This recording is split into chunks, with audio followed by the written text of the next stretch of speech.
If you're a custodial supervisor at a local high school, you know that cleanliness is key, and that the best place to get cleaning supplies is from Grainger. Grainger helps you stay fully stocked on the products you trust, from paper towels and disinfectants to floor scrubbers. Plus, you can rely on Grainger for easy reordering, so you never run out of what you need. Call 1-800-GRAINGER, click Grainger.com, or just stop by. Grainger, for the ones who get it done. Bugs crashing your pack's party? Whether they've got paws or sneakers, your pack deserves a home that's protected from pests. That's where Wondercide comes in. Plant-powered protection made with steam-distilled natural essential oils that actually work. It kills and repels fleas, ticks, mosquitoes, and ants without questionable ingredients or overpowering smells. Safe to use around kids and pets when used as directed. Lab-proven to work fast. And proudly made in the USA. We offer sprays for pets, people, homes, and yards. Plus, spot-on treatments, collars, and even shampoos. Whatever your pack needs, we've got it covered. Founded by a pet parent looking for a better way to protect her dog Luna, Wondercide's now protected over 21 million lives and counting. You might have even seen us on Shark Tank. Go to Wondercide.com and use code WONDER20 for 20% off your first order. That's WONDER20 at Wondercide.com. Wondercide. Protect your pack with plant-powered Wondercide today.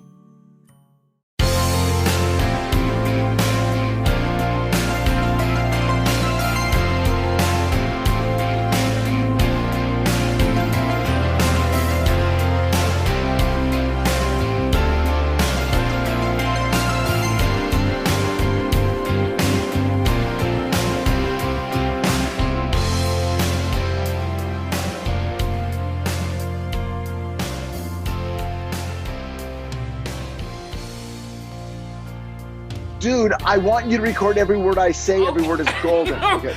You missed so much, Chris. If not, how will the cult members kill themselves? Okay, here's who comes off like, okay, they sound like a reasonable person. Okay, Jack Nicholson. As what, most reasonable? Yes. Yep. Followed by Robert Evans, followed by Roman Polanski, followed way down by Robert Towne. Oh my God, Robert Towne is just like the worst. Robert Towne looks like the devil incarnate per the... I don't know if he actually is, but dear God in heaven. Like, and then he took his own daughter away from his own wife and made his wife look like a drug addict. Like, what? Like, okay. Total fucking asshole. And I fucking believe it. And he's the writer. What reason do they have to lie? Here's the thing. People, oh God, thank God you're recording this. Yeah, you're welcome. Documented. Writers, I think, different understanding of what they were in the culture as you go back, 10 years ago, 20, 30, 40, 50, 60, 70 years ago. Film writers, same thing. And I think writers have always had an elevated view of themselves. I think we're getting into an era now where writers, more than anyone, more than actors or directors or anyone, are sort of embracing the notion of, oh God, can we just act like the geeks we are? We're not geniuses. We're not imbued with the hand of God who's dripped his honey-flavored talent into our brains, and we're these mystical artists. We're just geeks that were fans of a thing, and now we're trying to do the thing that we were fans of, whether you're a novelist, a screenwriter, a TV writer, or anything. No one wants to see a writer squinting their eyes and going, Yeats said, that's done. That is over. That ain't selling anymore. Thoughts? I wish you would do the Yeats thing more often. Yeah, right. I like that. I don't know if you have or are going to read, Richard, the book about The Godfather, which is essentially the Godfather book version of the book that you turned me on to. What is it? It's like twice the length of the Chinatown book. I'm not even joking. Is it any good? Yeah, it's good. It goes like more in depth to like the stories behind the people. More so, like, because there's more people obviously involved. What's the book called? Because I love Take all the the gun, leave the cannoli. I'm pretty sure. It's like the oral history that came out recently, right? Yeah, it's not an oral history. There's There's an oral history of The Sopranos that just came out. Okay, yeah, I saw that. Which is also worth picking up if you haven't, but that's a different thing. There you is know a Goodfellas. that I have never seen The Sopranos, so there is a good. Goodfellas book about Goodfellas, the movie. And has anyone read that? Is that any good? No, I haven't. I'm going to read that one after I'm done with this one. But Mario Puzo sounds just like a fucking dude who just like researched the mob. He wasn't even like connected. But it's that same thing you're totally talking about. The book he wrote before The Godfather is, I mean, I like The Godfather book, but the one he did before that, I'm forgetting the name of it. That's it. Yeah, it's like not a mob book, right, at all. Yeah, it's like an immigrant story about like working class like Italian Americans in New York. It's at the turn of the century. It's great. Yeah, it's killing me that I'm forgetting the name, but he's not, like you said, Richard. It wasn't just like divined to him out of out of the milk from Aphrodite's milk came this idea. It's like that's not how this works. These people are very much like just normal people. Yeah, who got lucky in a lot of respects. But you grow up in the era that you grow up in. I worked with a writer named Alan Di Fiore. He was an older guy who worked on Grimm, and he was a great guy. But he was from a different generation, and he was from the generation that believed to be a writer. It was almost like the Hemingway generation or the Hemingway mindset that to be a writer, you had to go live life. You had to go be in a war. Then you had to go work as a merchant marine.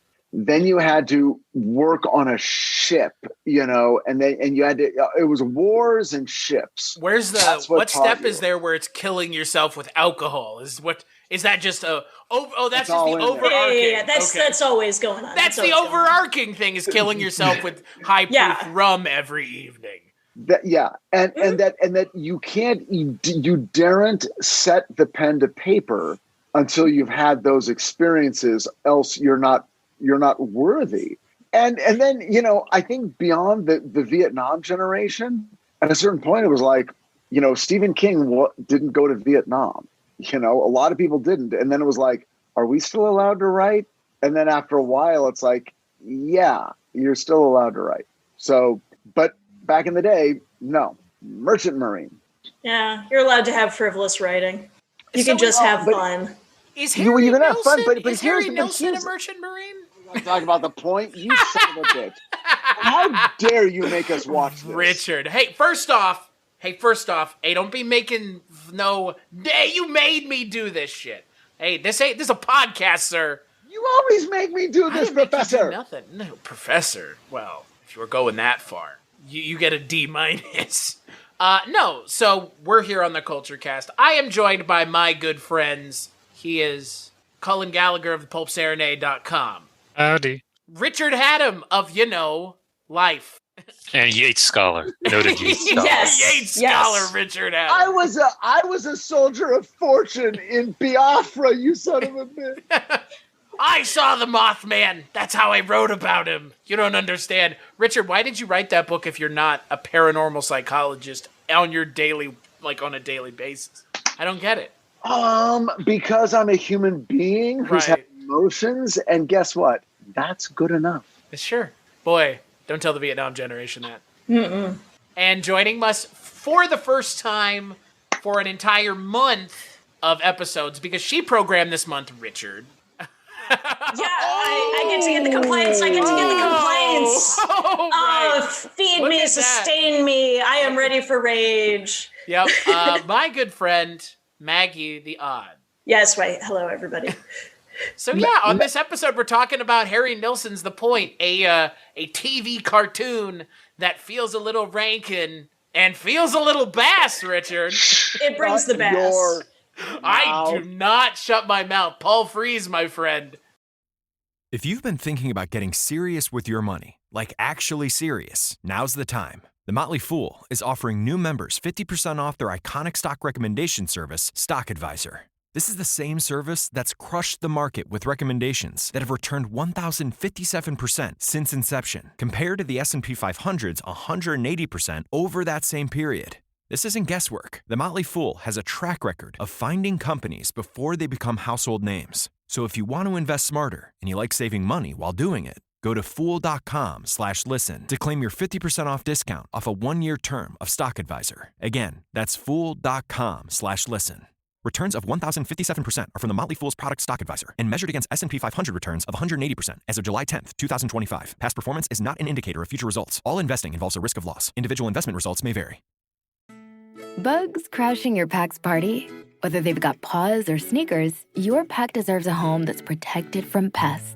That's where Wondercide comes in.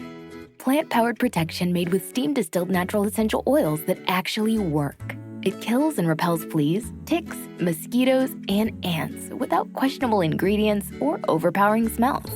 Safe to use around kids and pets when used as directed, lab-proven to work fast, and proudly made in the USA. We offer sprays for pets, people, homes, and yards.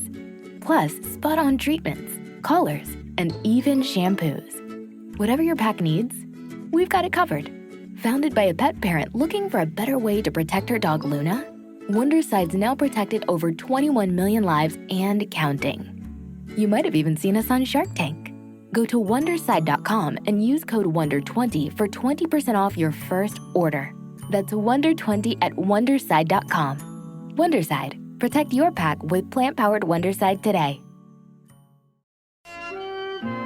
Once upon a time, a long way from here and a long way from now, there was a tiny village where everything, the houses and the carts, the bridges and the barns, everything, all had points on them.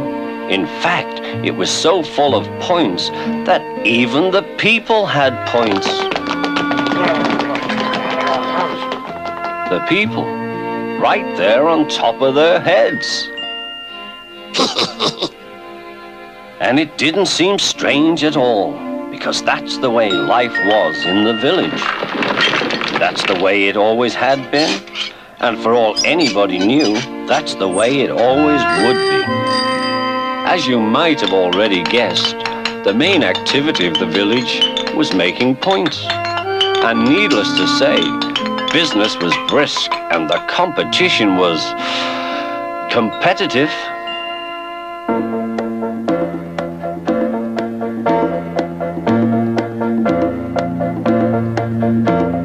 This is the town and these are the people. This is the town where the people all stay.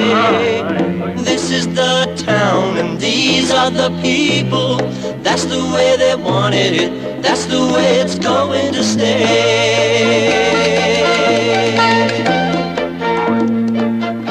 And while the farmers kept the villagers' bodies nourished with pointed crops, the artist colony in the community, as in all communities, did their part to keep minds and souls filled with new points to view.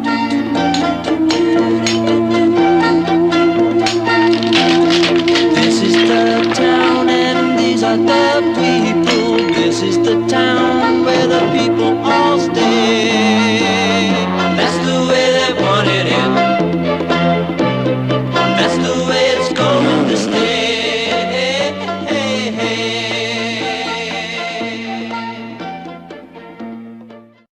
Does a lot of voices here.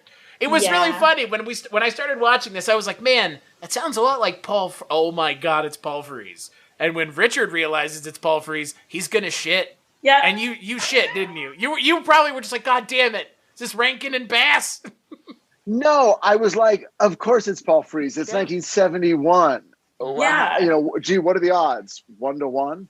Yeah, that's fair. But what were the odds that this would be hosted by 3 different people? That's the real question. So I believe, at least I know, Cullen, you watched the Ringo Starr version. Correct. Hell yeah. Maggie, which version did you watch? That is the VHS tape that I received when I was 6, and it will always be the version I go to. Okay. Richard, which version did you watch? The one that I sent you, right? I watched the good version, the Alan Thicke version. Yes. So I also watched the Alan Thicke version. Was that between his takes on National Aerobics Championship or what? Like he was just making the rounds? Oh my God. Well, Maggie, don't speak ill of the dead. I'm sorry. That's fair. So Maggie, before we talk about the point, and there will be a lot to talk about, why did you pick this? Okay, well, to Richard's. Why? Why did you pick this? Why did you pick this? All right. Well, for Dolin December, I was looking for a theme, and so I went with the animated movies from my childhood that still has an impact on my life today. This was one of the first movies I ever received as a gift. The animation has influenced my work a lot, but I'm a huge Harry Nilsson fan. Sorry to all the fans that are not. And I don't know, it's one of those movies where anytime I watch it throughout my life, I pick up on a different point, so to say. Oh. So I just really, shush, it wasn't a good one. Yes, it is. I wasn't trying. You made it. Now none of us can, so there you go. Yeah, well, I had to get that. It's my stomping grounds. Exactly. I'm going to rain on everybody's parade today, so... But yeah, that is why the point has existed in my life for many, many years, and I still like watching it. I still like the stupid quips and jokes, and I love the characters, and it just stuck with me. So I have a question, but who introduced you to it? Like, who said, hey, watch this? No, it was my aunt. She found it probably at a Big Lots somewhere on VHS, and I still have that very tape. Just thought, this is a cute little animated movie. We like obscure shit in my family, so we took it in. It was that and the animated The Snowman, which is another good short film. Oh, those two shit. I got at the same time. I'm walking in the air. Yeah, it's beautiful. That thing fucking haunts me. Oh, it's beautiful. God. It is I haven't gorgeous. thought of that in 20 years. Jesus. Yeah, colored pencil animation. It's beautiful. But I received those too, so they're very close in my mind. All right. Richard, I know. Okay, I Richard. know. Richard. So you and I had never seen this. Cullen, you had, right? No, I had long ago heard or something. I'd heard the soundtrack probably about 20 years ago when I worked in a record store and loved it. Yep. But it wasn't until this that I got to see it, and I watched it 3 times.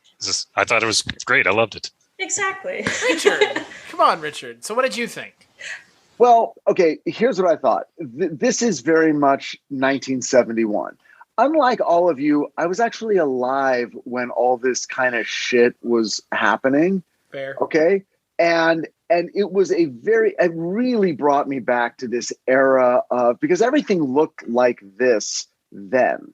That sort of half ugly sort of animation, not super detailed and rendered, but just kind of it's like if you took Yellow Submarine and all the shit Terry Gilliam did for Monty Python and forced them to have an unholy union and produce an offspring, it would be this.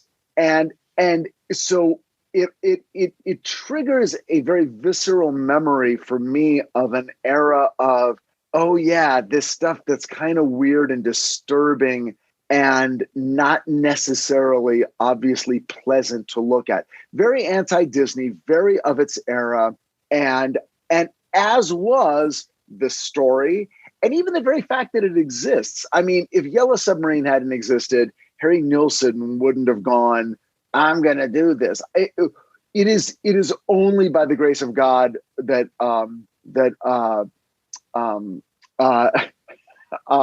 Brian Wilson did not produce something exactly like this. Well, I will tell you, Richard, that if this felt like something, if this story felt like something that Harry Nilsson came up with while he was on acid, it's because it was a story that Harry Nilsson came up with when he was on acid. Absolutely. And self-admittedly, he said, quote, I was on acid and I looked at the trees and I realized they all came to points. And the little branches came to points and the houses came to point. And I thought, oh, everything has a point. And if it doesn't, then there's no point to it. The 70s were a different time, folks. Love it. I love it. Right. And it was also a time like, look, I have no problem. I mean, there's something very pure, but vaguely, sort of like gaggy about the sincerity of many of the sort of acid-inspired art of that era, which was very much, hey, accept each other. I mean, look, we could take this, play it alongside Rudolph the Red-Nosed Reindeer, and find a lot more connection points than non-connection points. Yeah. You know, the parents who give the offspring a thing to wear to make it appear to be like everyone else. People in the society saying, you're not allowed to play this game. I mean, boomity, boomity, boom. Yep. It goes right along and hits all the beats. And then it goes into a forest and gets super acidy.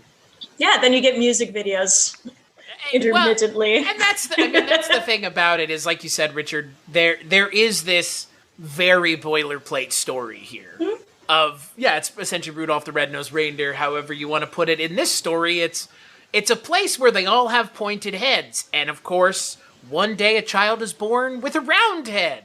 Oblio. Oblio, of course. Because Oblio. Let's just hang it on the fact. If you've been thinking about getting serious with your money, like actually serious, now's the time. The Motley Fool is offering new members 50% off their iconic stock recommendation service, Stock Advisor. This is the same service that's crushed the market with recommendations that have returned 1,057% since inception, compared to the S&P 500's 180% over that same period. This isn't guesswork. The Motley Fool has a track record of finding companies before they become household names. So if you want to invest smarter and you like saving money while doing it, go to Fool.com/listen to claim your 50% off discount off a 1-year term of Stock Advisor. Again, that's Fool.com/listen. Returns of 1,057% are from the Motley Fool's product Stock Advisor and measured against S&P 500 returns of 180% as of July 10th, 2025. Past performance is not an indicator of future results. All investing involves a risk of loss. Individual investment results may vary.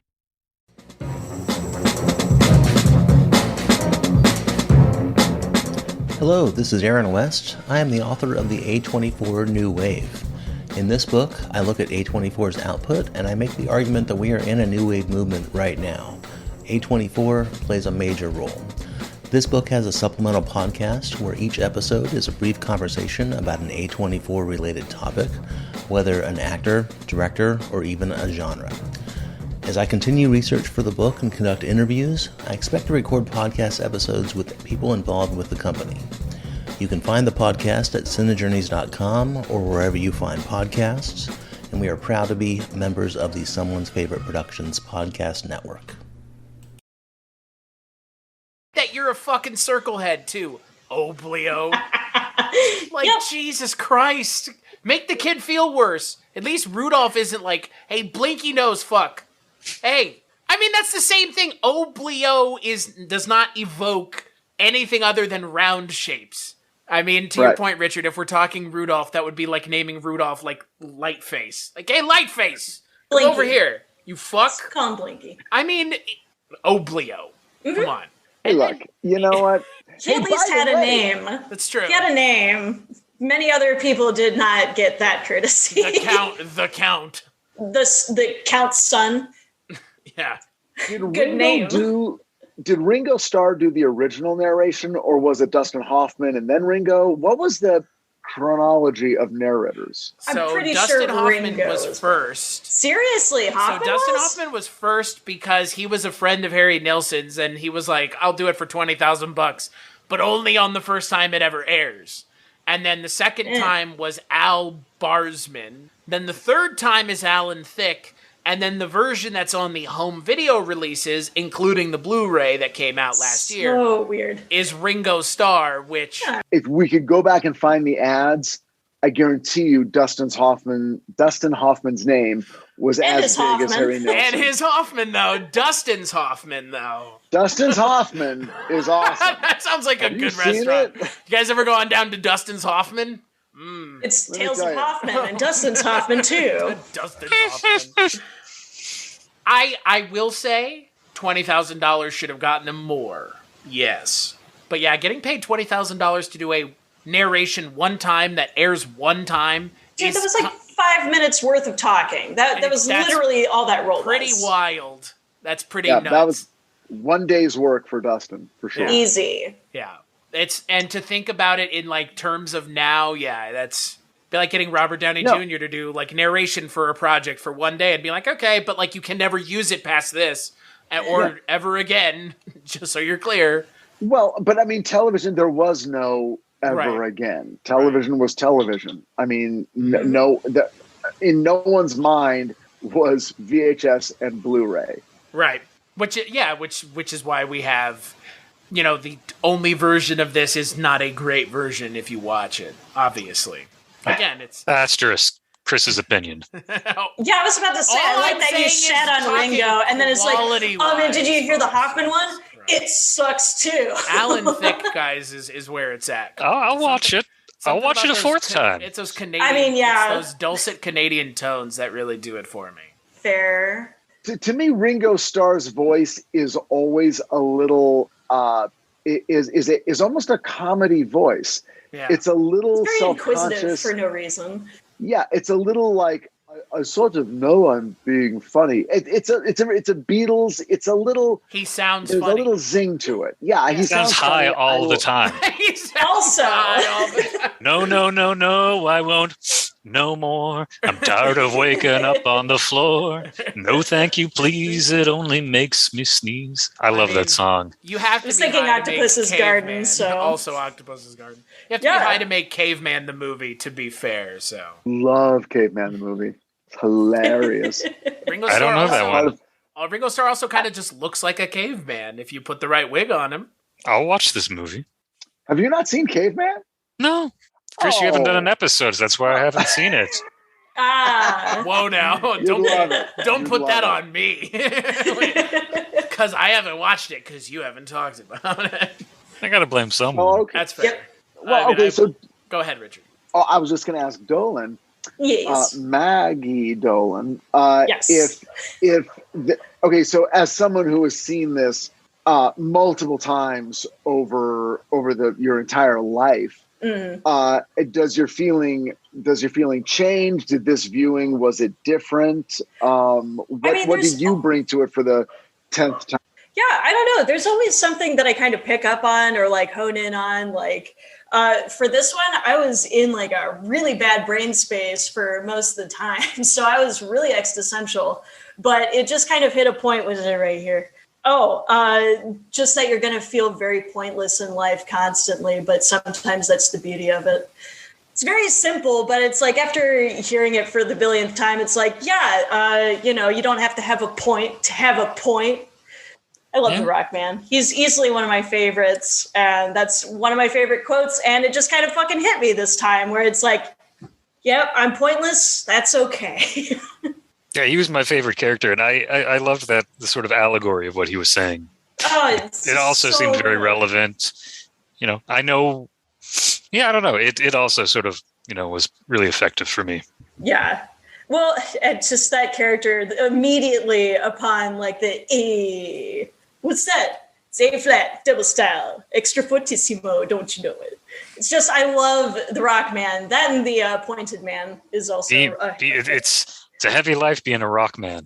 Yeah, but it's a stone cold groove. Mm-hmm. I would contend that the message that this has, if we're talking about things like this, like Richard mentioned, and the message that I think this movie has that you guys were just talking about, I think that the message in this movie is more important than Rudolph. It's in the same vein, but I think it's a little bit more important because it cuts more to like the core of what a lot of people think about what other people do and their place in the world. You know what I mean? And what defines a point or a purpose. Because a lot of people feel that like you need to go through life and you have this divine purpose, and it's not like you can't just sit and enjoy a movie. You have like dreams to achieve, and it's like, no, literally it's a choose your own adventure. I choose to just be, just let me be.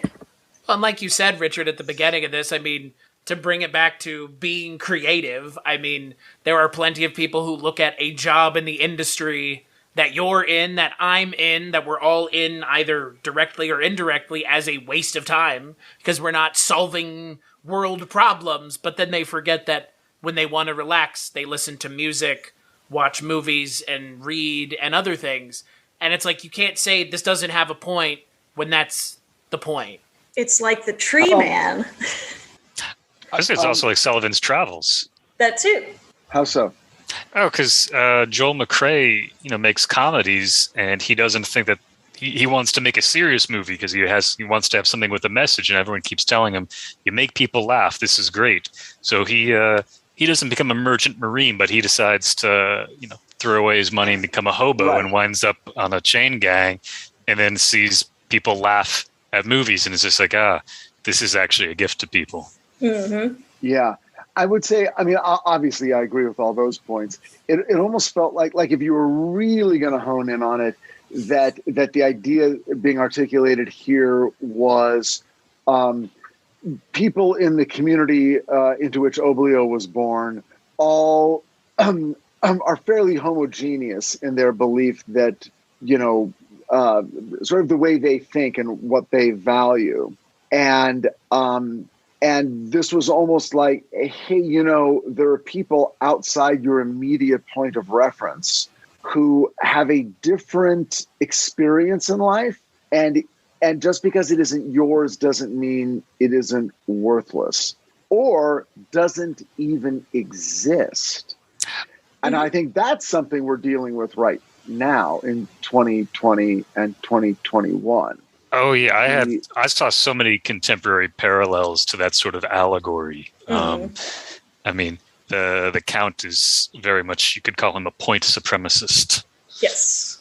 Yeah. And I mean, so much. I mean, I kept thinking of even issues of like, this idea that you're defined by some physical thing you're born with. I mean, I just kept thinking about like gender and trans rights and these sort of debates that are going on. Well, something really interesting happens at the end of the movie where Oblio undergoes a physical change based on a broadened interior state. And that was really shocking to me and weird and felt like, whoa, okay, what can we learn here? That he is actually changed physically. If you've been thinking about getting serious with your money, like actually serious, now's the time. The Motley Fool is offering new members 50% off their iconic stock recommendation service, Stock Advisor. This is the same service that's crushed the market with recommendations that have returned 1,057% since inception, compared to the S&P 500's 180% over that same period. This isn't guesswork. The Motley Fool has a track record of finding companies before they become household names. So if you want to invest smarter and you like saving money while doing it, go to fool.com/listen to claim your 50% off discount off a 1-year term of Stock Advisor. Again, that's fool.com/listen. Returns of 1,057% are from the Motley Fool's product Stock Advisor and measured against S&P 500 returns of 180% as of July 10th, 2025. Past performance is not an indicator of future results. All investing involves a risk of loss. Individual investment results may vary. Hello and welcome to Tumbleweeds and TV Cowboys. My name is Hunter. In this podcast, I'll be joined by a different guest each week to discuss a classic Western movie or TV show. I've been a fan of classic Westerns for as long as I can remember, and in recent years, they've become very nostalgic for me. I love the aesthetic, the tropes, and I love seeing different filmmakers' takes on them. At their best, they're incredibly entertaining, rewatchable, and some of my all-time favorite movies are Westerns. We'll mostly focus on Western movies made in Hollywood, but we'll also be covering spaghetti Westerns, and one thing I'm very excited to get into are Western TV shows. I've got some amazing guests coming on the show, film professors, historians, and podcasters. And Tumbleweeds and TV Cowboys is part of the Someone's Favorite Productions podcast network, and many guests on the show will be from other shows on the network. Thanks for listening.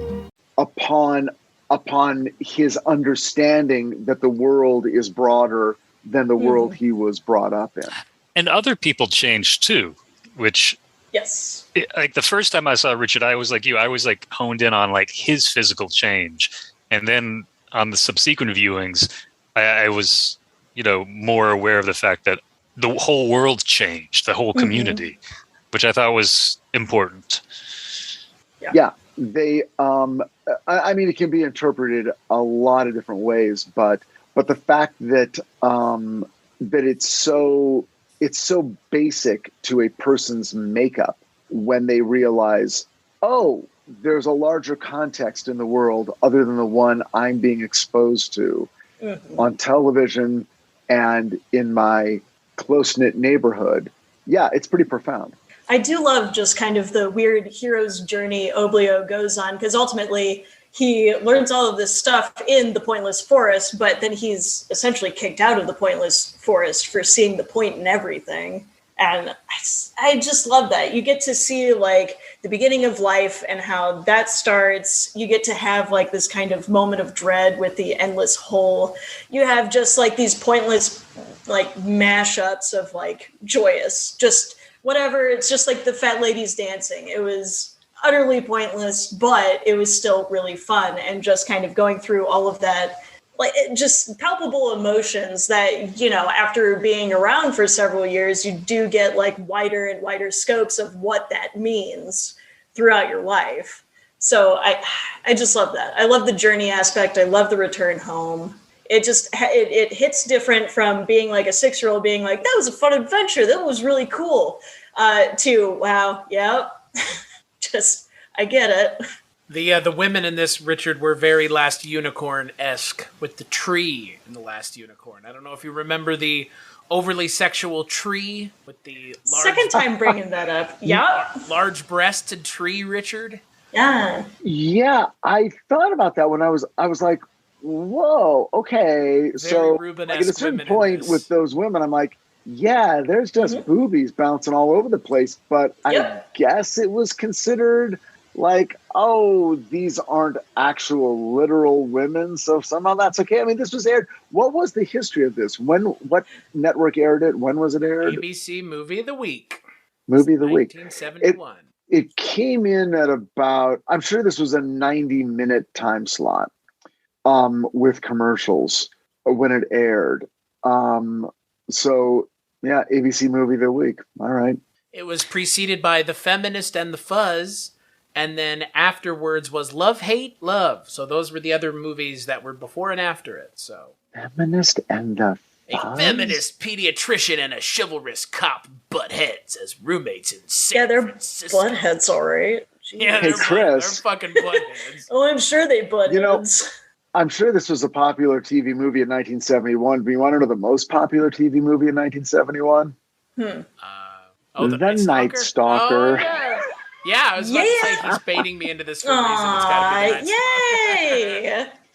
It wasn't Do you love the Night Stalker? Dude, Kolchak for life, man. It wasn't Feminist in the Fuzz, Richard? What a shock.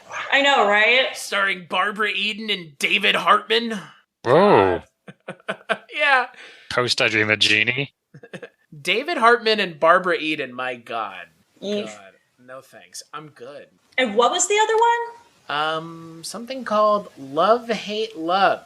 Okay, then. Love, Hate, Love is a American made-for-television drama starring Ryan O'Neal.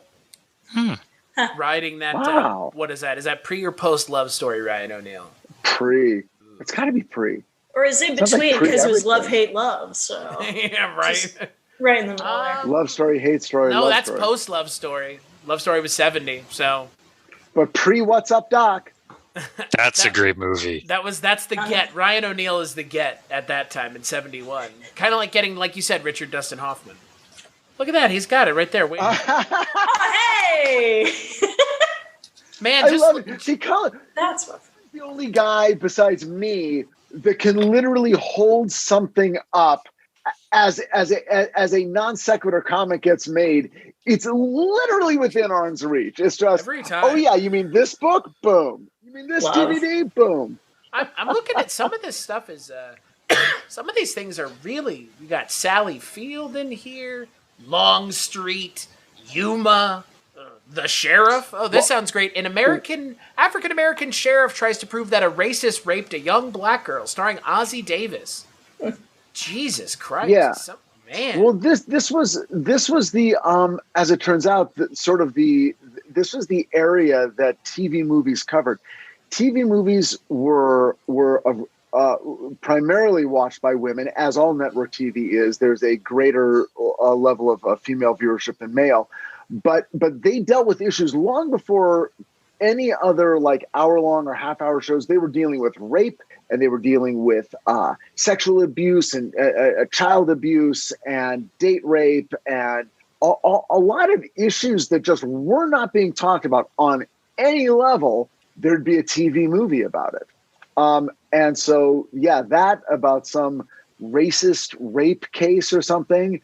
I mean, it sounds crazy, but it's like, yeah, that shit was going on in the TV movies. I mean, hey, holy shit, Kolchak, or not Kolchak, Barty Miller has an episode just titled Rape. Yeah. Yeah. Yeah, which is like, okay. Again, like, all right. And don't forget, Richard, later in 1971, they would be tackling the most important subject of the time, giant 18-wheelers running you down while you're on the freeway. Duel! Yeah, baby! Nice. No, I'm good. I know. Love I'm in that the movie. Fucking minority on that one. Jess and I are in the minority on that one, and I am okay to be in the minority on Duel because I cannot bring myself to watch that film again. So. Well, you watched it once. I've seen it once. I've seen it once, and Jess has seen it like 9 times, so or whatever it is. So I would watch The Point again, and I would show The Point to my child if I had one. Does that make sense? To your mythological child. Mythological. I feel like it still has legs. It still has legs in 2021.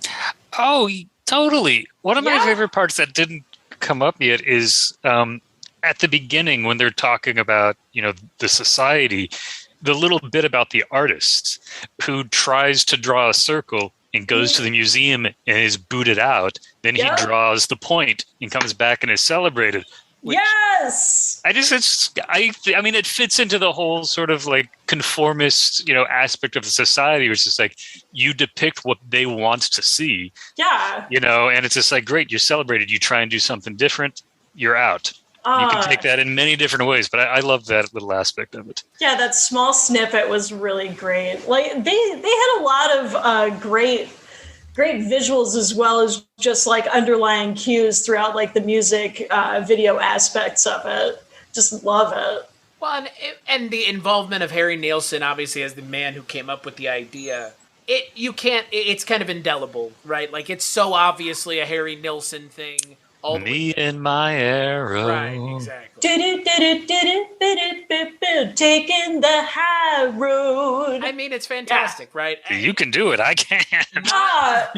Memorized it ages ago. To be fair, not every song in this, and I would say almost no songs are as much of an earworm as Me and My Arrow. That's so good. Hyper earworm from this, like big time. The one that really stood out to me for a very long time, and I still go back to it constantly, is Lifeline. And it's not this version of Lifeline that I like. I think what really, I looked it up on YouTube one day, and there was a live performance of Harry Nilsson singing Lifeline, and it was just him and a piano and the studio audience. And it is so pretty. Like he does all of the vocal kind of twangs that he usually does. And it's very beautiful. It's very poignant. And then at the very end, it's just silent. And it hits a weird way. I love it. I always go back to that one. But yes, the entire soundtrack I do enjoy, but that one stands out. I mean, look, I don't know you, the listener, what your experience with Harry Nilsson is. One is the loneliest number. Or, Son of Schmilson, maybe? Or Everybody's talking. I'm just saying, right. I'd rather be dead. I would say the most pop culturally known song is Coconut.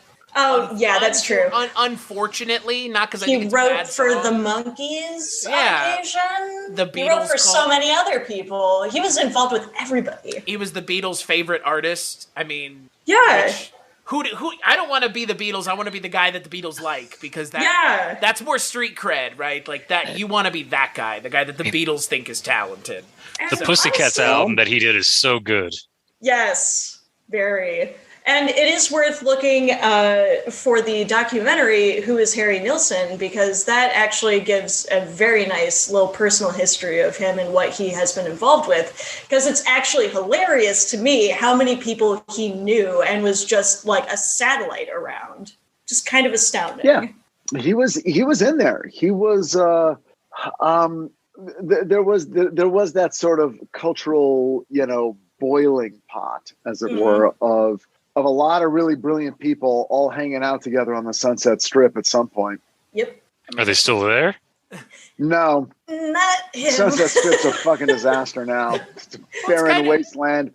It's like that book, Agents Richard. and lawyers. It's like the Chinatown book, right? Like that atmosphere in Hollywood is gone, and it's like the same atmosphere that was here for music, right? Everybody's working together, just doing cool shit because they can. Ooh, Rock Me on the Water? I don't know that. Rock Me Amadeus. Ronald. The History of Falco. and his many international hits. I mean, it's right there in the song. You can hear the history of Falco in Rock Me Amadeus. That's a great song. What a weird. It's Cullen. It's an entire book about 1974 in Los Angeles and how that was the year that changed everything for politics, music, movies, TV, everything. Yeah. Huh. Looking it up right now. But that atmosphere. Yeah, check it out. That atmosphere is gone. It may be existing somewhere, but I think social media has allowed the creative space to move virtual. It doesn't have to be physical. That's fair. So it's not like, oh, you got to be in New York, LA, San Francisco, Rome, Paris, London. You can be anywhere and everywhere. And it's more of a mind space than a physical space.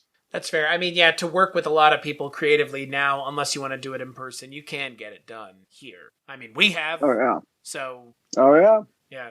Yeah, it's different, I guess. I guess it's just we mythologize that so much. And look, I mean, something, but here's the thing, like, we mythologize it, and then you see something like Get Back, the Beatles, I wouldn't even call it a documentary. I would call it a slice of life that you can watch for 8 fucking hours. And you mythologize it for a reason, and then you watch it and you're like, it kind of is what I thought it was going to be. So there's some truth to it, but it wasn't always like that. But there is some truth to it. There's something, look, it's very seductive to read about places at particular times. LA was a place. In 1974, it was a place. If you're talking about punk music, a little bit later in LA, New York had its own era. London had its own era. And people talk about, I was at CBGB's in New York. I was at, I was at the first Go-Go's performance, in LA, in that basement off Melrose or whatever. And so it's exciting to think you could ever be there, but I don't even know what would it even, where do you need to be now? Yeah. It's kind of sad in a way. I was on that Zoom.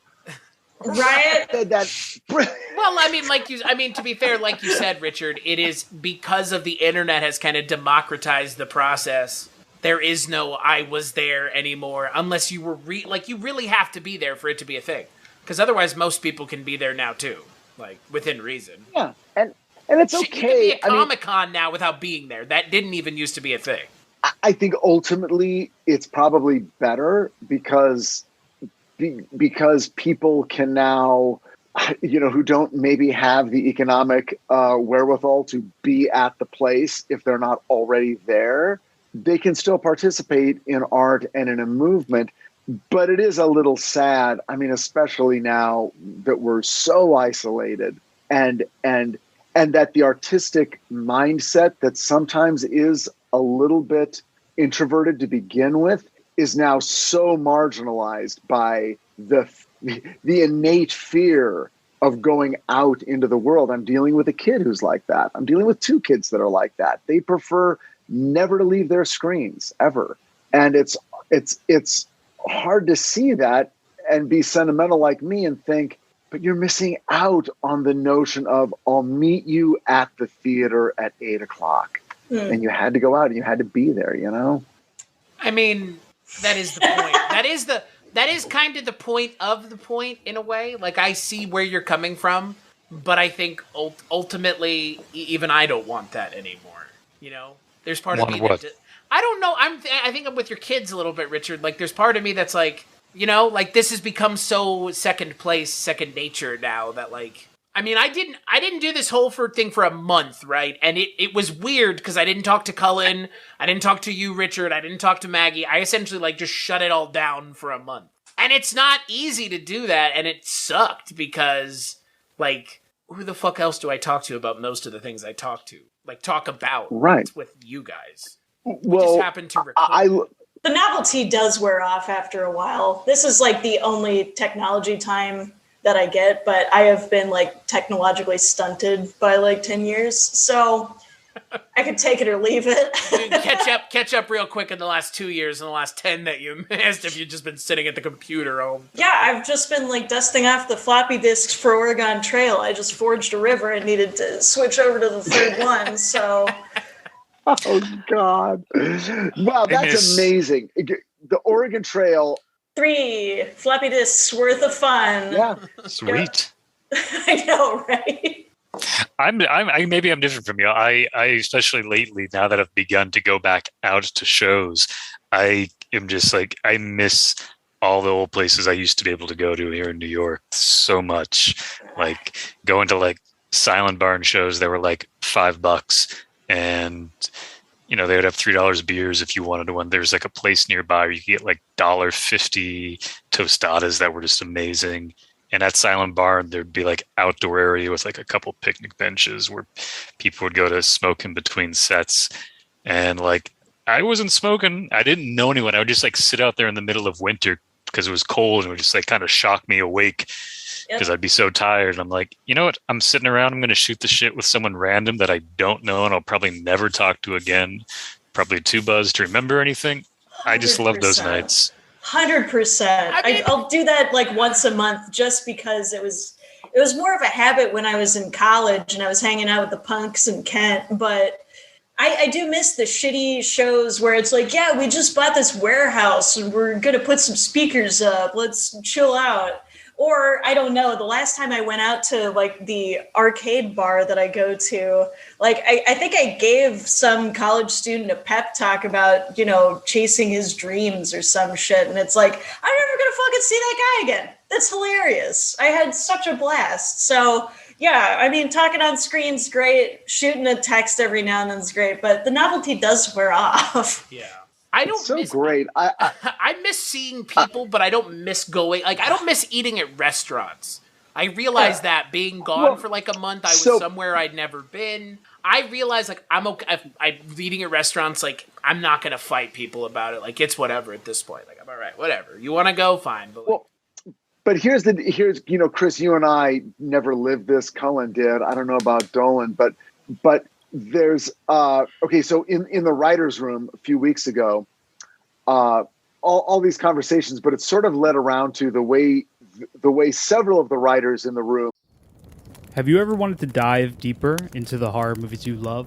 Beyond the Blood is a horror podcast for fans who want more than just surface level screams. We do deep dives into the movies that shaped us, digging into director commentaries, behind the scenes stories, deleted scenes, and the special features that most people skip. Each episode is a love letter to the genre. We break down how these films were made, the creative risks that paid off or didn't, and the lasting impact they've had on the genre as a whole. From 70s slashers to modern nightmares, we celebrate the craft, chaos, and characters that keep us coming back. If you're the kind of fan who rewatches movies with the commentary on, or you simply grew up in the video store horror aisle, the Beyond the Blood podcast was made for you. New episodes every single week. Subscribe, and let's dig deep. Welcome to the Beyond the Blood podcast. Lived when they were in New York, and they all had these sort of these bags they carried with them all day. And in the bag there was underwear, socks, deodorant. There was like all this stuff, and I'm like, why? What the fuck you? And they're like, well, because you'd leave home in the Bronx and you'd go into Manhattan and you go do your job. But when you left your house, you knew you might not be back for 20 hours because you go to work, but then you're going to go out. Like, people didn't go to each other's houses, which is something you do in LA. But in New York, when you're out, you're out. Life is out. It's not in the little boxes necessarily. You're out. You're going to go meet for drinks and apps, and you're going to go eat, and you're going to go listen to music, and you're going to go do things out. And you're not going to get home until late. Whereas in LA, you go to work, you go back home, you take a shower, you change your clothes, you have a whole reset, then you go out for the evening. And during COVID, during the pandemic, I realized that my New York friends, Cullen included, were like much more of their life was cut off than my life in Los Angeles, because I could still there's really easily accessible outdoor spaces. I could go for a drive, patio restaurants. I mean, it just didn't feel quite as like, oh shit, a limb has been cut off, I remember, you are right about describing what being social in New York was like.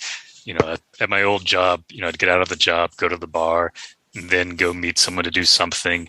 You'd go to another event, you stop at another bar in between. But I was reminded of an outdoor show I went to a few months ago, and I was the first person there, and the second person finally came in, and I recognized him from I met him at a friend's party a few years ago, and I decided, like, I'm just going to walk over and say hi. He probably does not recognize me, and he did not recognize me. But it was the most awkward conversation because clearly this person was like, he had said, he's like, this is my first time going out and doing anything since COVID. And it was like this like awkward moment of like, he does not want to talk to someone, especially a stranger. And so I was like, all right, buddy, like, there was no excuse like, oh, I don't want to, keep you busy from something. It's like, just saying hi. Right. Nice to see a friendly face. Nothing more than that. I'm going to go back over to my table, 20 feet away from you. But Yeesh. Whoa. It was awkward, but I'm just like, I kind of want to just say hi. Yeah. It's nice to see a familiar face that, is not someone I really knew. It's another weird aspect of this. And when you're talking about, again, little homogeneous groups like in The Point, TV writing culture is a real culture. And it's a culture based on the writer's room. And that writer's room is a place where, 6 or 8 or 10 people gather together and it's very intimate and it goes on for quite some time. And you forge friendships and relationships there.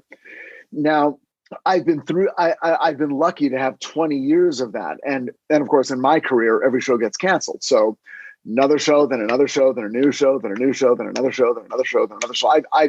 I've had that experience of starting a new classroom almost every year.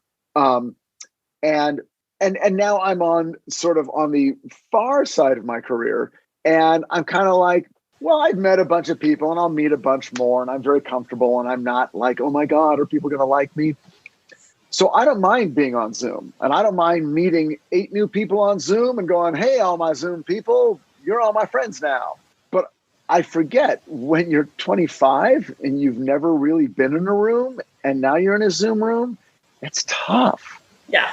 You don't know any of those people, and these are the people you want to make a relationship with, but you can't because you're not hanging out in the kitchen or talking in the parking lot.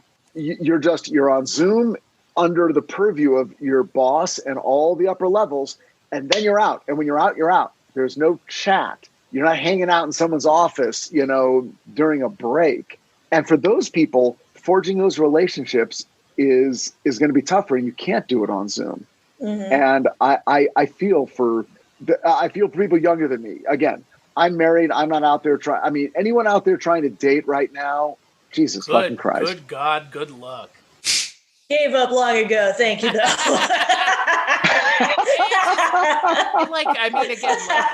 Like anything else, what is it that Gandalf says? You don't get to choose to live in unprecedented times. I mean, we're living it. So it does suck not having the tactile experience, especially, you get a good read on people just being in the same physical space. I always have just like the paranoia of like why I don't want to have such a big online presence is because that's just like a weird masquerade. And it's like, I'll take that and run. And that's just not good for me. I don't need more personalities than I'm already like reining in. So it's like, I like being in a physical space. It's nice, like seeing how people write, seeing how people sit, how they would like normally behave. I don't know. Especially for something creative, like especially writers' rooms. I can't imagine doing writers' rooms on a screen. That would just be cacophonous nonsense. It can be a little stilted. It's not as freewheeling. Nah. Well, but, yeah. At the writers' room, the point is to be in the room with one another. You just feed off of each other's energy, right? Yeah, like vampires. Yeah. I am pretty. I don't know. You know how I'm like. I'm like me. So I'm pretty out there. No truer words have ever been spoken, Richard. I am me. I am like me. That is good. That is good. You sure are. Dolin, it's like. Years from now, you'll have a hard time remembering when you met me. It'll just be like, oh yeah, he was always there. I remember staring at a box. He was always he never left. Cullen and I, every time I look at Cullen, I'm like, we went to high school together probably. I don't know. Yeah. I just know him. Good times. It's good times. Chris saved my life in Nam. As far as anyone else is concerned.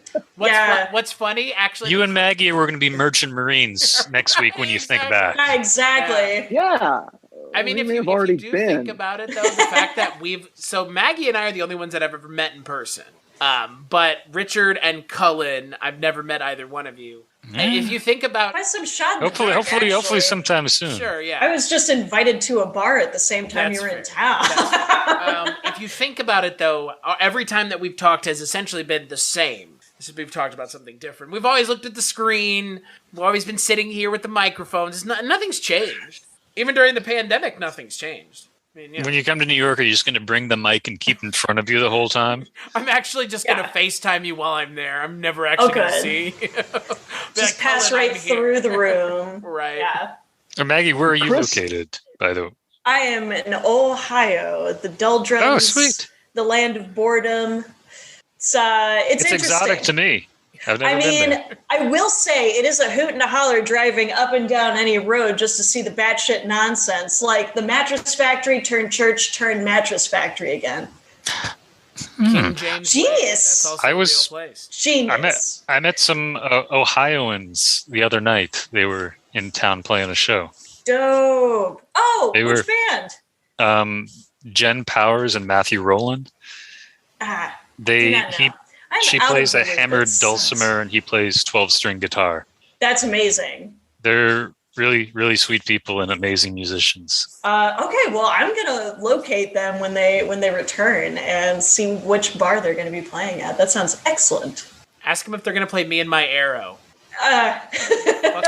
fucking ear. And they'll be like, "What?" Now, do you guys realize that was a commercial? Yeah, for Plymouth, right? Yeah. The Plymouth Arrow. I was stunned to hear it here. I honestly did not know it was a song other than a commercial jingle until today. Oh, so you thought it was just like a song that someone made for the commercial? But that's how it's pretty uncanny. Would most people your age, would it be that ubiquitous with them as well? I'll tell you something else that's a little bit weird. I was thinking about that commercial either earlier today or yesterday for no apparent reason. But really thinking about it, really going, oh yeah, Me and My Arrow. Oh yeah, that commercial. How weird was that? Taking the high road.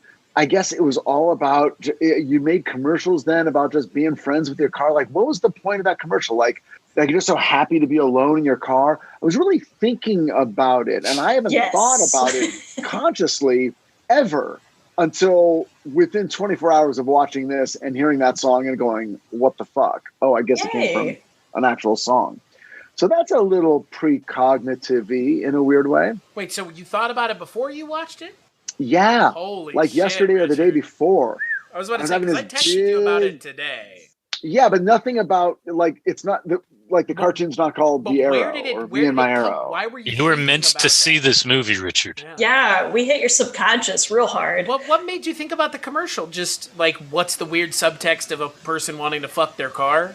Dude, I still have the Coca Weeks jingle stuck in my head. Why not a commercial randomly popping in your head? I've seen that episode of that Discovery Channel show where that guy's like, I love my car. I really love my car. It's like, we get it. We let you love your car.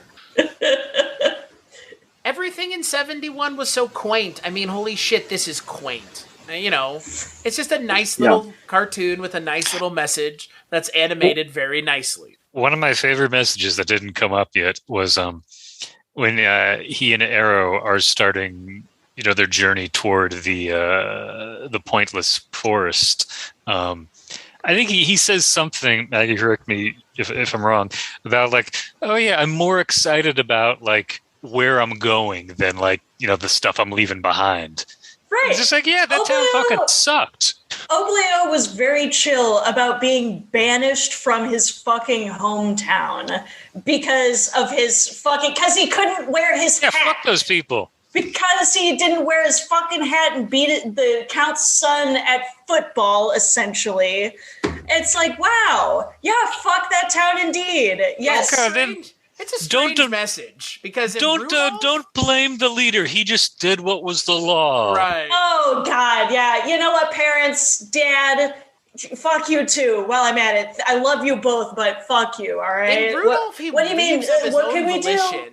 What can we do? In this, he doesn't leave of his own volition. He's kicked out of his own town, and then Rudolph, kicked out of the leaving on his own is fine. forest. But in this, he gets kicked out and his family doesn't do a damn thing. They're just like, okay. No, and in fact, a lot of the townspeople were like super sad that he was going. It was literally just beef with a government official is exactly what happened. That was the reporter in the crashed car right there was Oblio on his way to banishment. But those people did nothing. No! Like, watching the trial like, was so disturbing because it's almost like proto-social media, like watching these people have these discussions about what's going on. Yeah, I always love treating those him as if he's not a person. It's just like it's so abstract for these people to have these opinions, and that was just so deeply disturbing. Right, for me to watch. It's pretty brutal for like a kids thing, but yeah, no, my favorite moment in the entire thing is when he's coming back and his parents are like, should we have done more? And it's like, oh, I don't know. I don't know, should you parents, have done did more? you? You fucking assholes. Like, yeah, you should have done more. What? I made you a hat. We gave you a dog. Yeah, what the fuck? Shit, man. Parenting was totally different then. I'm serious. I believe it was. No one was sentimental about their kids. It was like, I don't know, they're down the street. Clearly. I mean, hey, all those kids didn't disappear because of John Wayne Gacy because their parents loved them, okay? Kids went missing, like, I'm sure a lot of those kids that disappeared, parents did love them, but a lot of them were never identified because...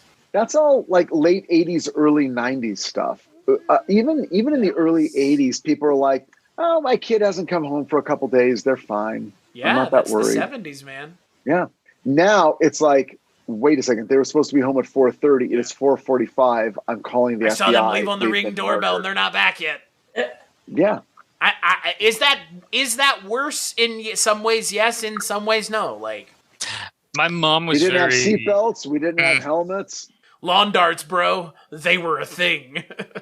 I do. I mean, my mom, definitely was protective and wanted to know where I was, which makes one of my favorite memories be when she forgot that I was out and locked all of the doors so I couldn't come back home.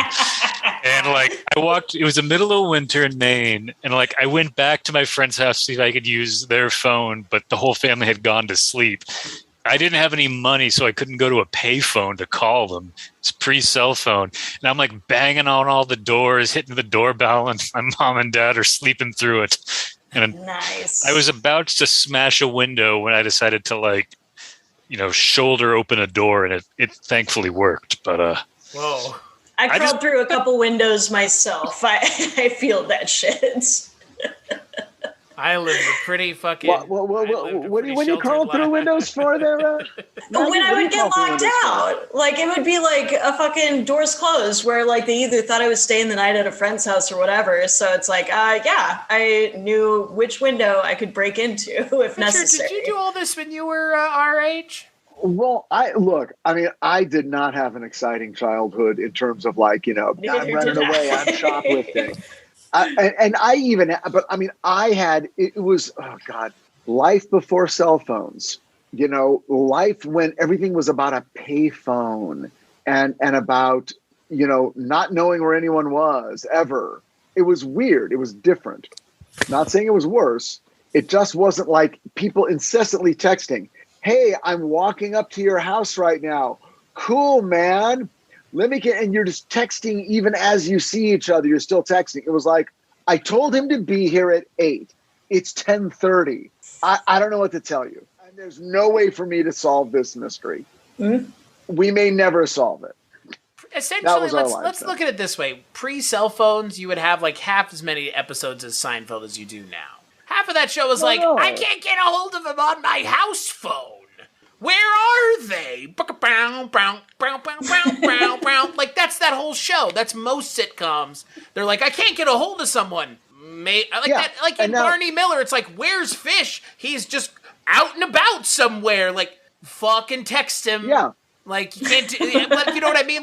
You can't, that's not a thing. So. And there was no expectation. Everything was sort of this very, very important thing is happening, but we may not know for days. So that's just the expected amount of time it took to have confirmation of everything. Now I'm working on Titans. Titans works like this. 2 characters will be talking to each other, and then one of them suddenly goes like this. Dick, are you there? And then they're just talking to someone in another location. You don't see an earpiece. They don't have a phone.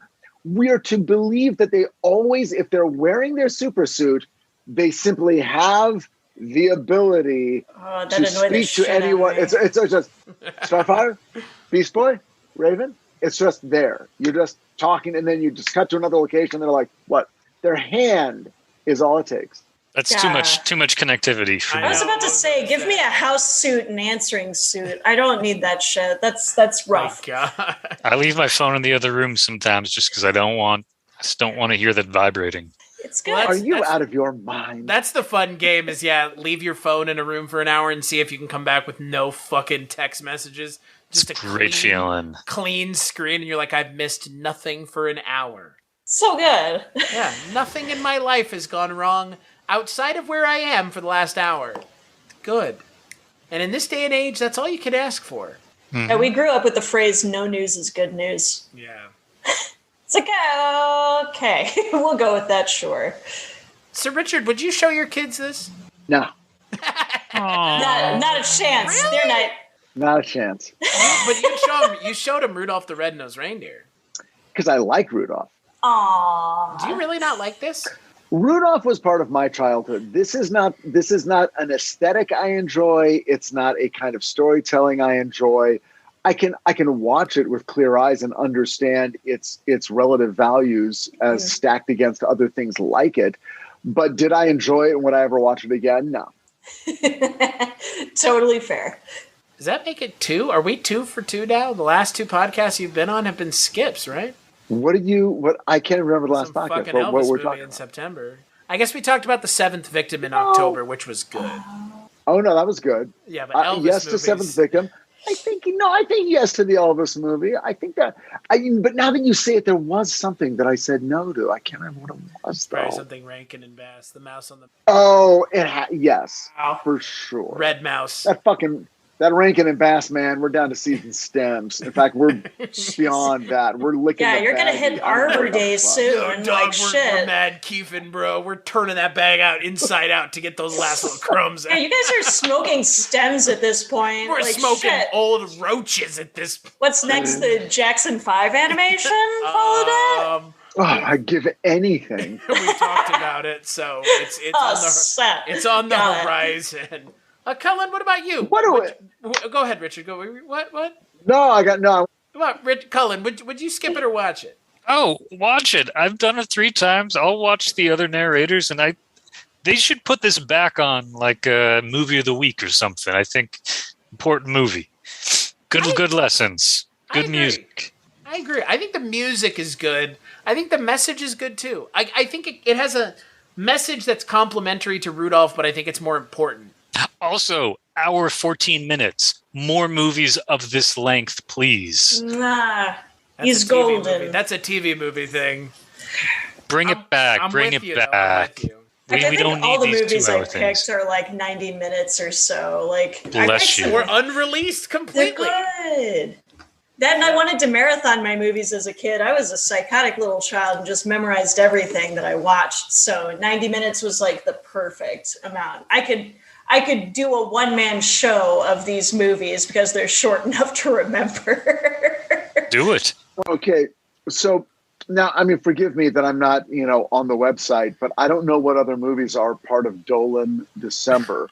Oh. What are the other ones? Hold on a second. What website? The kids are on. You're not part of my OnlyFans anymore, is what it is. Oh yeah, I go there. I never see you. It's where I just take pictures of my fans in my house. Yeah, it's too damn expensive. Okay, so Dolin, what else did you select for this month? All right, we have The Point, which is tonight. We have The Wizard of Speed and Time.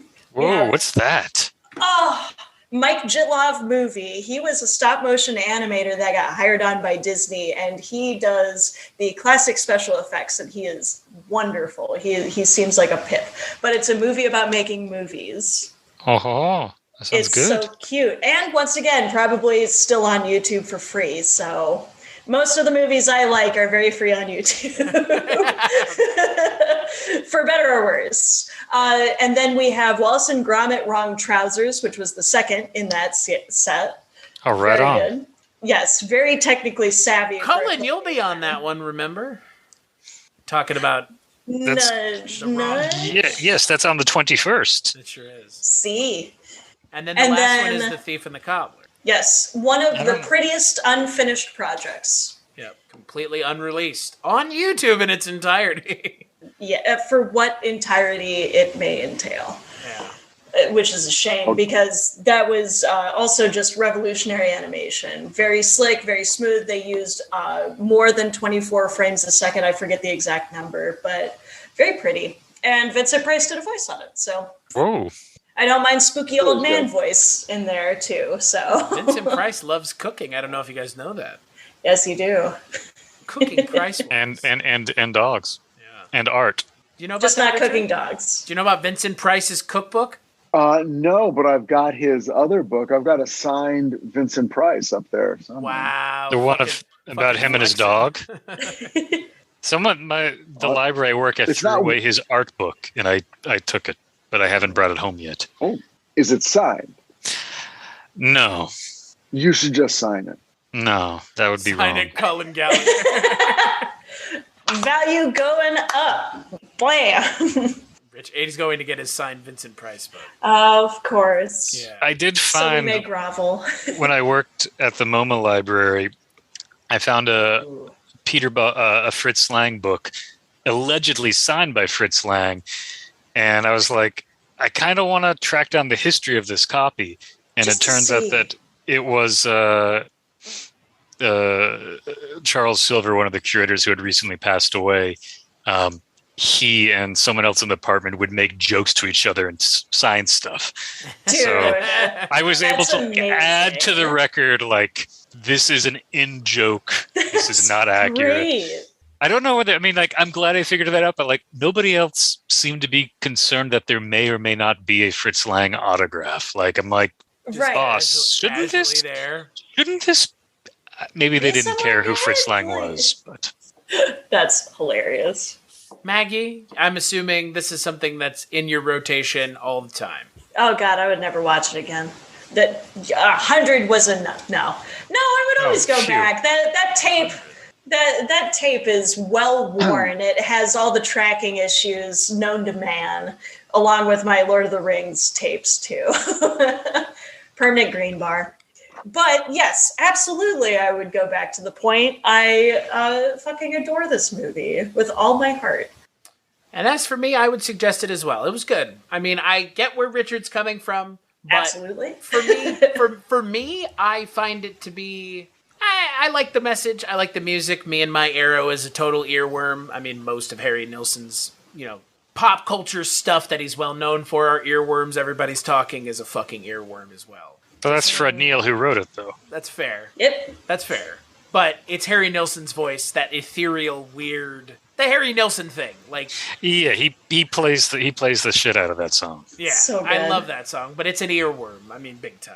So yeah, we'll take a break and we'll play look at that. Is that signed? Is it signed? Open it up. Bring it. It's signed on an inset business card. Whoa. So it's signed right there. Holy shit. Wow, nice. Yeah, Lindsay. But it's one of these books. I have no memory. I don't know where I got it, but when I opened it, all this stuff came out. There's like a ticket to a Rolling Stones concert in Amsterdam. Dude. There's a Heathrow Express card. This is all from 2006. These aren't yours, right? There's no. If you remember 2006, you weren't there. That's what they say. There's this weird ticket to the London Underground. Somebody was in Europe in the summer of 2006, and somehow they're connected to this book, and I don't know how or where I got it. It's a mystery. I don't know. This is a book. You find this could be a mystery novel. Yeah. You're trying to figure out through these clues what this missing memory is. And then it turns out there's some dead bodies somewhere. I was about to say you get embroiled in the Netherlands drug trade. It's narrated by Vincent Price. Yeah. And this happens from time to time. I'll pull a book down and then something else will fall out and I'm like, when did I buy that? at like expensive things. Like this is like a weird $200 pamphlet from the 1870s about spirit communication. I have no memory of buying You have it. that in your library? I bought it. Oh yeah. Most of my library is the history of the paranormal. I was going to say that fucking missing 411 set that you have is like $1,000. You know that, right? You can't you can't get that anywhere anymore at all. Like I should put it somewhere better than where I have it. I will never read any of those. I put bought it in them. a box so and send it to me so I can read it. I should. I got excited. I started reading. I read the first 4 pages, and I'm like, oh, this is about people going missing in national parks and never being seen again. And many of them are children. No, and I'll read if I about ever want to UFOs set and foot in ghosts, the but national this park shit's again, too I don't real. want to read these books. No, it's too upsetting. I can't. This is the true stuff of nightmares. So anyway.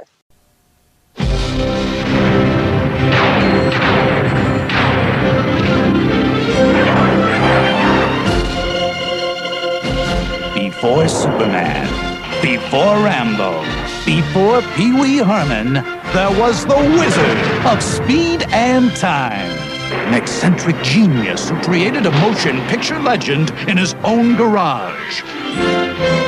Based upon the true-life adventures of the world's most unknown filmmaker and blown up out of all proportion, this is the classic story of the little guy.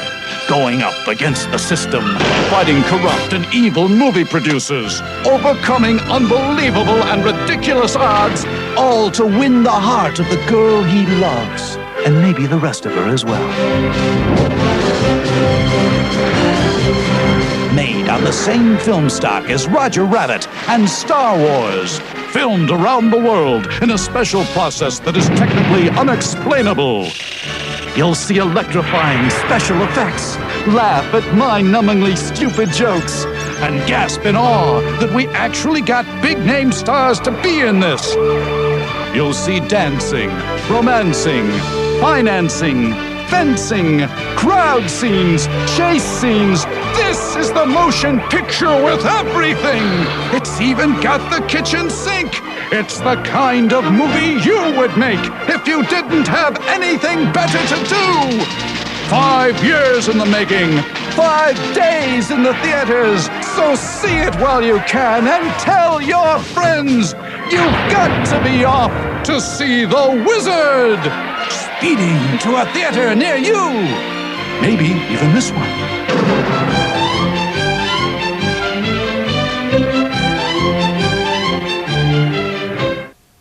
Dude, I want you to record every word I say. Okay. Every word is golden. Okay. You missed so much, Chris. If not, how will the cult members kill themselves? Okay. Here's who comes off like, okay, they sound like a reasonable person. Okay. Jack Nicholson. As what, most reasonable? Yes. Yep. Followed by Robert Evans, followed by Roman Polanski, followed way down by Robert Towne. Oh my God. Robert Towne is just like the worst. Robert Towne looks like the devil incarnate I don't know if he actually is, but dear God in heaven. Like, and then he took his own daughter away from his own wife and made his wife look like a drug addict. Like, what? Like, okay. Total fucking asshole. And I fucking believe it. He's the writer. What reason do they have to lie? Here's the thing. People, oh God. Thank God you're recording this. Yeah, you're welcome. Documented. Writers, I think, different understanding of what they were in the culture as you go back, 10 years ago, 20, 30, 40, 50, 60, 70 years ago. Film writers, same thing. And I think writers have always had an elevated view of themselves. I think we're getting into an era now where writers, more than anyone, more than actors or directors or anyone, are sort of embracing the notion of, oh God, can we just act like the geeks we are? We're not geniuses. We're not imbued with the hand of God who's dripped his honey-flavored talent into our brains, and we're these mystical artists. We're just geeks that were fans of a thing, and now we're trying to do the thing that we were fans of, whether you're a novelist, a screenwriter, a TV writer, or anything. No one wants to see a writer squinting their eyes and going, Yeats said, that's done. That is over. That ain't selling anymore. Thoughts? I wish you would do the Yates thing more often. Right. I like that. I don't know if you have or are going to read, Richard, the book about The Godfather, which is essentially the Godfather book version of the book that you turned me onto. It's what is it? It's like twice the length of the Chinatown book. I'm not even joking. Is it any good? Yeah, it's good. It goes like more in depth to like the stories behind the people. More so, like, because there's more people obviously involved. What's the book called? Because I love Take all the the gun, leave the cannoli. I'm pretty sure. It's like the oral history that came out recently, right?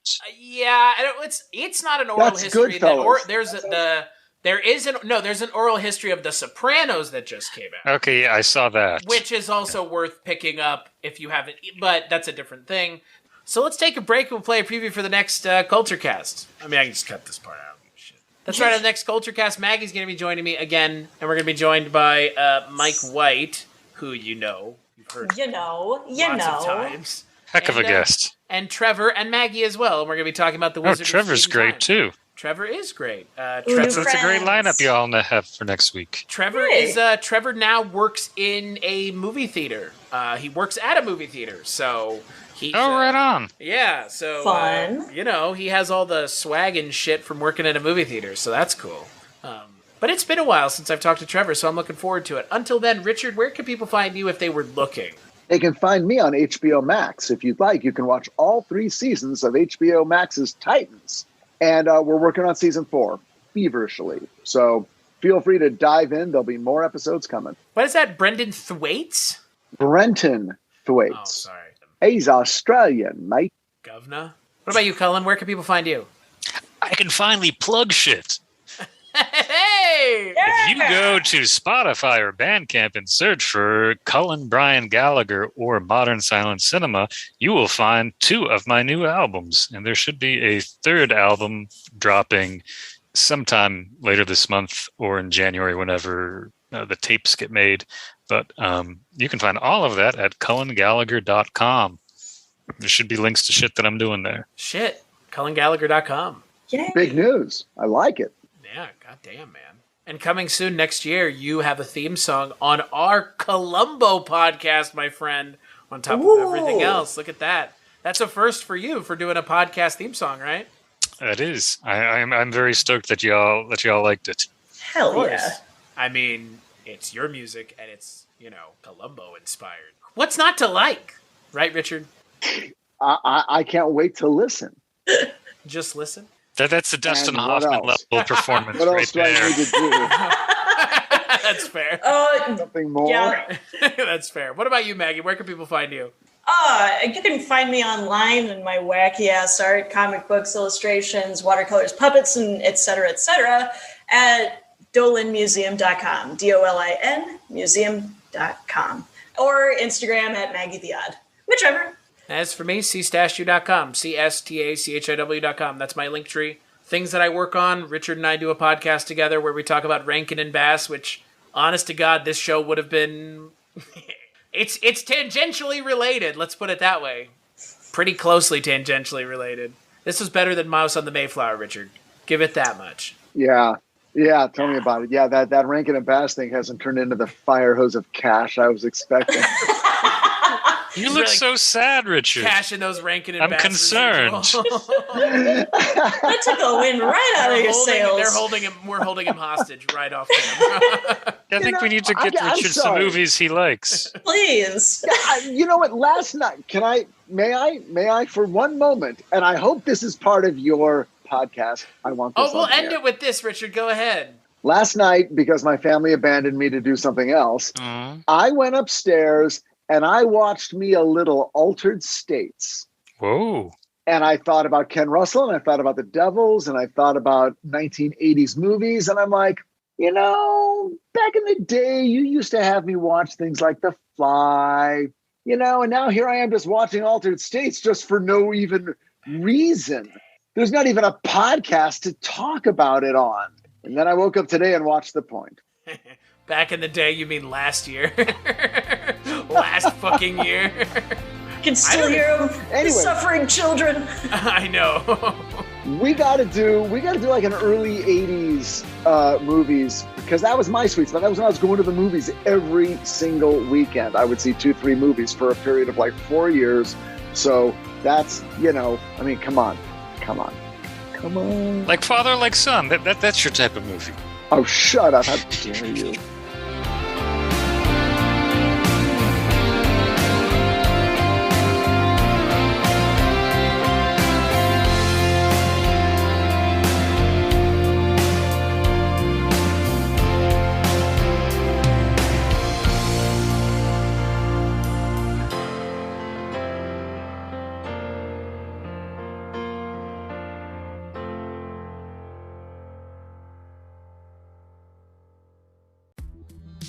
Hello, this is Chris Haskell from They Live by Film. For those that don't know us, Adam, Zach, and I, we built a podcast over the last 2 years that's a combination of film discussion from 3 very different perspectives, as well as industry interviews with the leaders in boutique Blu-ray and 4K community. We started with Deaf Crocodile, but over time we've been lucky enough to speak with Arrow Video, Severin, Mondo Macabro, Vinegar Syndrome, Radiance, Indicator, most of the OCN partner labels. It's been a blast. You can find us wherever you podcast, and also actually recently as part of Someone's Favorite Production Podcast Network. We hope to see you online.